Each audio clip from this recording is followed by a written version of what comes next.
Hello बच्चों, क्या हाल है भाई सभी का। आई होप कि सभी ठीक होंगे, आप सब अच्छा कर रहे होंगे और सभी की एग्जाम्स की प्रिपरेशन अच्छी चल रही होगी। ठीक है, तो आज हम नई क्लास लेकर आए हैं। अब हमने जो है 10th क्लास का चैप्टर स्टार्ट किया था, साइंस क्लास। ठीक है, जिसमें हमने पढ़ा था केमिकल रिएक्शंस एंड इक्वेशंस के बारे में। हमने उनमें बहुत ही इंपॉर्टेंट टॉपिक कवर किया लास्ट क्लास में। हमने उसमें बैलेंसिंग के बारे में पढ़ा और बैलेंस करना सीखा इक्वेशंस को।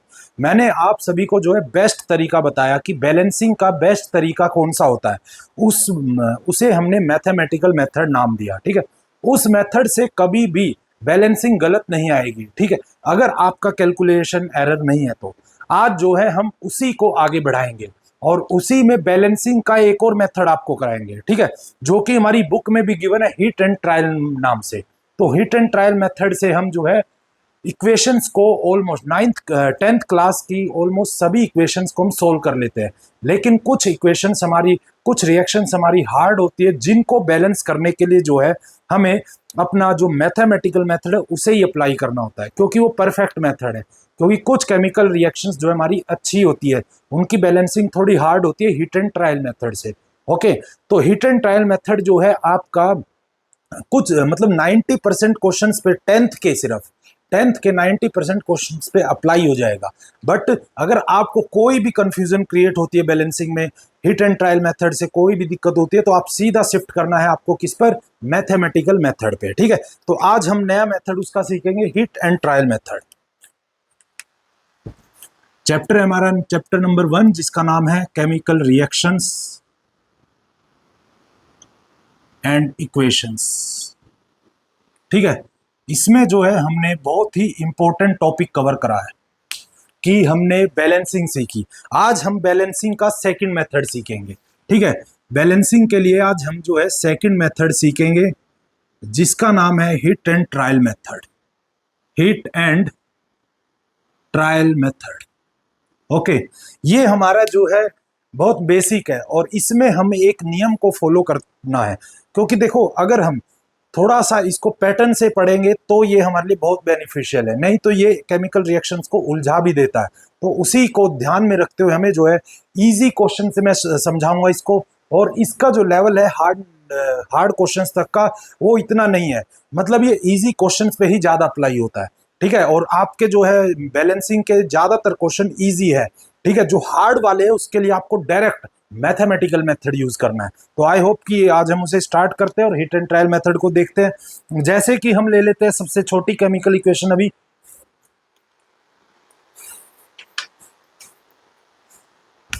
एफ ई, वही जो हमने वहां पे सीखा था उसी से स्टार्ट करेंगे। एफ, आयरन प्लस में water H2O gives you Fe2O3, ferric oxide Fe2O3 plus में H2 हाइड्रोजन गैस। ये सब आपको दिया जाएगा। ओके, तो यहां पर हमें बैलेंसिंग करनी है और हिट एंड ट्रायल मेथड से करनी है। तो हम यहां पर एक टेबल बना लेंगे, हम यहां पर एक टेबल बना लेंगे और इसी में हम उसको पूरा का पूरा करने की कोशिश करेंगे।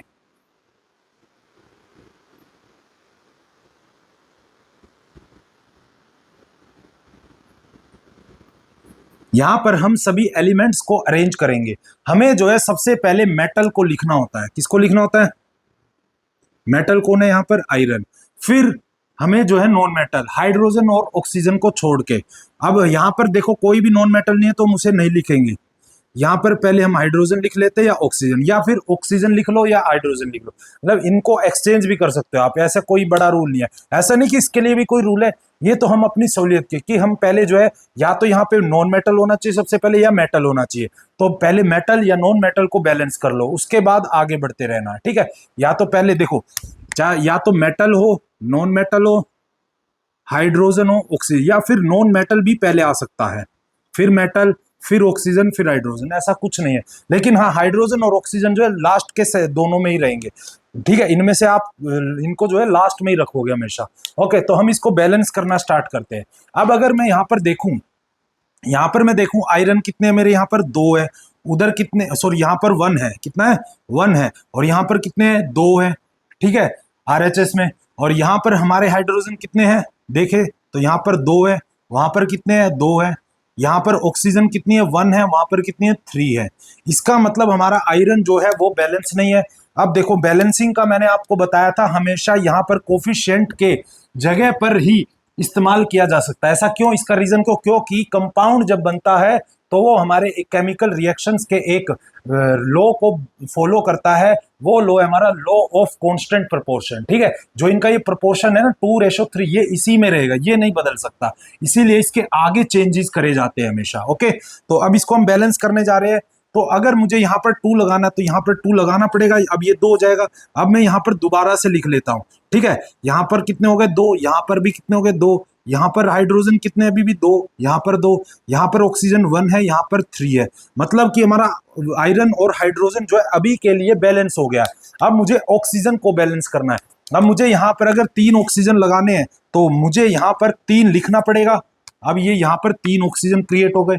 ठीक है, अब दोबारा से सभी को चेक करना होगा, चेक सभी को करना होगा दोबारा से। ठीक है, दोबारा से हमें स्टार्टिंग से ही यहाँ पर आयरन कितने 2, वहां पर आयरन कितने 2, यहाँ पर हाइड्रोजन कितने 6 हो गए। अब देखो बदल गया ना। ठीक है, ऐसा नहीं कि वो पहले बैलेंस था तो वो बदल नहीं सकता।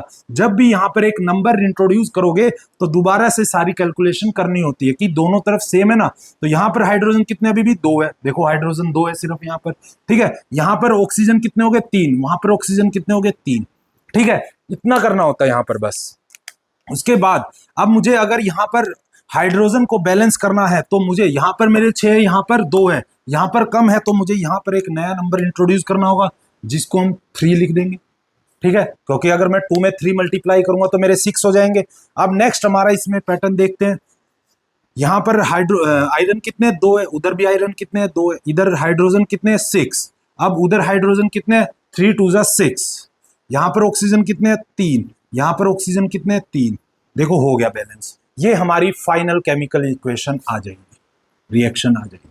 ओके, ये हमारा फाइनल आंसर बन जाएगा। ओके, तो कितना इजी है ये वाला मेथड। यहां पर बस ध्यान रखना है कि सबसे पहले मेटल और नॉन मेटल को, या फिर नॉन मेटल और मेटल को करना बैलेंस, उसके बाद हाइड्रोजन और ऑक्सीजन पर जाना। तो इसलिए मैंने देखो यहां पर सबसे पहले आयरन को, ठीक है, मेटल था जो कि अब नॉन मेटल नहीं था तो उसे बैलेंस नहीं करा हमने, फिर उसके बाद हाइड्रोजन, फिर ऑक्सीजन। ठीक है, हाँ, इनको बस इस मेथड में कोई भी एक फॉर्मूला आपको इनमें से लागू करना है, metal non metal hydrogen oxygen, या फिर नॉन मेटल मेटल ऑक्सीजन और हाइड्रोजन। ठीक है, इनमें से कोई भी एक मेथड आप पकड़ सकते हो। ये हमारा हिट एंड ट्रायल का मेथड है। हिट एंड ट्रायल कैसे? जैसे हमने एक नया नंबर यहाँ पर फेंका, हिट करा और ट्राई करके देखा क्या अब बैलेंस हो गया। सिंपल है ना। ठीक है, कोई दिक्कत की बात नहीं है।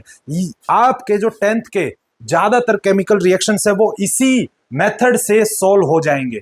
बट अगर कोई किसी में कोई भी प्रॉब्लम आती है तो सीधा आपको किस पर जाना, परफेक्ट मेथड पे।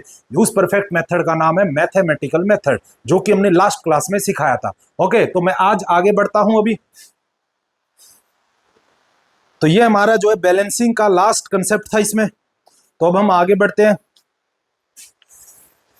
इसमें। चलो एक दो क्वेश्चन और कर लेते हैं, ठीक है, नहीं तो कई बच्चे सोचेंगे कि सर एक ही क्वेश्चन सिखाया, ज्यादा नहीं सिखाए। तो एक दो और क्वेश्चन कर लेते हैं इसमें बैलेंसिंग के।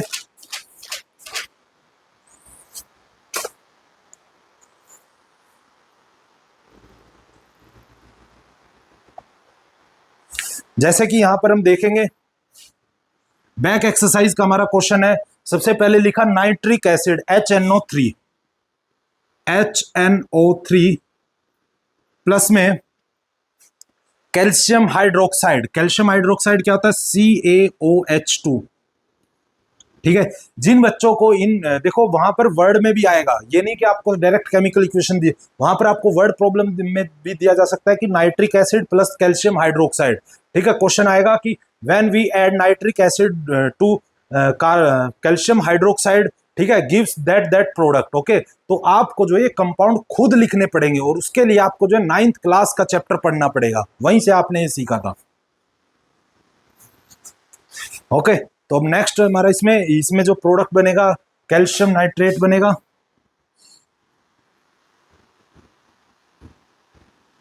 प्लस में H2O बनेगा, वाटर बनेगा। ओके, तो ये है। अब हमें इसको बैलेंस करना हिट एंड ट्रायल मेथड से, ठीक है।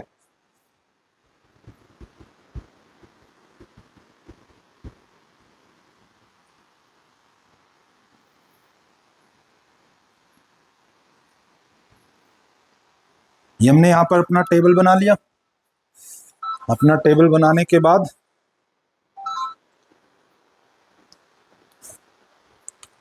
अब हम यहाँ पर लिख लेंगे सबसे पहले मेटल कैल्शियम, ठीक है, नॉन मेटल नाइट्रोजन हो गया, फिर हाइड्रोजन हो गया, फिर ऑक्सीजन हो गया, ठीक है। इनको उल्टा भी कर सकते हैं, ऐसा कुछ नहीं है, ठीक है, बैलेंस हो जाएगा फिर भी। बस ये है कि मेटल और नॉन मेटल को सबसे पहले बैलेंस करना, उसके बाद हाइड्रोजन और ऑक्सीजन पर आना आपको बस। ओके, तो यहाँ पर अब देखेंगे हम कैल्शियम यहाँ पर कितने हैं, 1 है, यहाँ पर कितने हैं, 1 है, आरएचएस में भी। यहाँ पर नाइट्रोजन कितना है, 1 है, यहाँ पर नाइट्रोजन कितना है, 2 है, देखो ब्रैकेट है, ब्रैकेट के बाहर 2 है, तो 2 दोनों में मल्टीप्लाई होगा, मतलब 2 है, ठीक है। हाइड्रोजन कितने हैं, यहाँ पर हाइड्रोजन है 1 और 2, 3, यहाँ पर हाइड्रोजन कितने हैं, 2, यहाँ पर ऑक्सीजन कितने हैं, 3, 3 और 2 5, यहाँ पर ऑक्सीजन कितने हैं, 6 और 7, कितने हैं, 7। ओके, तो अब हम इसको बैलेंस करेंगे। अब हमें देखो कैल्शियम बराबर था तो कैल्शियम को छेड़ेंगे नहीं, नाइट्रोजन, नाइट्रोजन यहाँ पर 1 वहां पर 2, तो इसका मतलब मुझे यहाँ पर 2 लिखना पड़ेगा, लिखना पड़ेगा कि नहीं लिखना पड़ेगा भाई, ठीक है। तो अब मैंने जैसे यहाँ पर 2 लिखा, अब मुझे दोबारा से इनको देखना है कि ये बैलेंस हुए कि नहीं। यहाँ पर हाइड्रोजन सॉरी कैल्शियम कितने हैं, यहाँ पर अभी 1 है, उधर भी 1 है, नाइट्रोजन कितने हो गए, 2, यहाँ पर भी 2 हो गए। अब हाइड्रोजन की बात करूं, 2 + 2 4 हो गए हाइड्रोजन, ठीक है। और यहाँ पर हाइड्रोजन कितने, अभी भी 2 है। ओके, अब यहाँ पर ऑक्सीजन कितनी है, 6 और 2 8, 8 हो गई ऑक्सीजन, ठीक है। और यहाँ पर कितने, 6 और 7, तो यहाँ पर 8 है और यहाँ पर अभी भी 7 है। ओके, तो हमारा जो है पहला मेटल और नॉन मेटल दोनों बैलेंस हो गए। अब हम आएंगे हाइड्रोजन पे। अब हाइड्रोजन यहाँ पर तो 4 है, देखो 2 और 2 4, और यहाँ पर कितने, सिर्फ 2 है, तो मुझे यहाँ पर 2 लगाना पड़ेगा आगे, तो ये 4 हो गए। अब हो गए कि नहीं हो गए, ठीक है। अब हम इसको दोबारा से देखेंगे कि भाई कोई कुछ चीज बदल तो नहीं गई है, तो देखेंगे यहाँ पर कैल्शियम कितना, 1 है, वहां पर कैल्शियम कितना है, 1 है, यहाँ पर नाइट्रोजन कितना है भाई, सॉरी 2, यहाँ पर भी 2 है, ठीक। अब यहाँ पर हम देखेंगे हाइड्रोजन, ये हो गया 2 और 2 4, यहाँ पर कितने हो गए, 4। ओके, अब नेक्स्ट हमारा ऑक्सीजन, ये 6 और 2 8, यहाँ पर 6 और 2 8 हो गया, देखो ये बैलेंस हो गया बिल्कुल। ये कैल्शियम 1 1 आ गया, नाइट्रोजन 2 2 आ गया, हाइड्रोजन 4 4 आ गया, ऑक्सीजन 8 8 आ गया, मतलब कि ये बैलेंस हो गया और ये आपका आंसर बनेगा। देखो जब बोर्ड का एग्जाम होगा तो वहां पर जो है आपका बैलेंसिंग का मेथड नहीं देखा जाएगा, ये सब या फिर हमारा मैथमेटिकल मेथड, वहां पर सिर्फ आपका जो आंसर होगा, जो फाइनल आंसर होगा उसको देखा जाएगा कि आपकी वो केमिकल रिएक्शन ठीक है कि नहीं है, ठीक है। अगर वो ठीक है तो आपको पूरे नंबर मिलेंगे, अगर वो गलत है चाहे बेशक आपने ये कितने ही स्टेप्स करे, इनके कोई भी आपको मार्क्स नहीं मिलेगा, ठीक है, सिर्फ इसके मार्क्स मिलेंगे, ठीक है। ये हमारे लिए है, हमें इनको सोल्व करके देखना था बस। ओके, तो ये हमारा जो है बैलेंसिंग का हिट एंड ट्रायल मेथड मैंने आज आपको सिखाया है। नेक्स्ट क्लास में जो है हम एक और इंपॉर्टेंट टॉपिक पर चलेंगे, ठीक है, जो जिसका नाम है टाइप्स ऑफ केमिकल रिएक्शंस, और वो हमेशा पेपर में आई है, और सारी की सारी केमिकल रिएक्शंस हम वहां पर पढ़ेंगे कि हमारे 10th क्लास में कितने टाइप्स की केमिकल रिएक्शंस आती है। तो आप सभी जो है बैलेंसिंग के क्वेश्चंस को रेगुलर बेसिस पे प्रैक्टिस करिए, आपके हर यूटी में आएंगे, आपका सेमेस्टर में भी आएगा, आपके बोर्ड में भी क्वेश्चन आएगा इसका। तो बैलेंसिंग का क्वेश्चन जरूर प्रैक्टिस करिए और दोनों मेथड से करिए, ताकि वहां पर अगर किसी एक मेथड में दिक्कत आई तो दूसरा मेथड आपको बचा लेगा। ओके, तो अब हम नेक्स्ट क्लास में मिलेंगे और इंपॉर्टेंट टॉपिक के साथ, types of chemical reactions. Okay, जब तक आप सभी प्रैक्टिस करिए अच्छे से।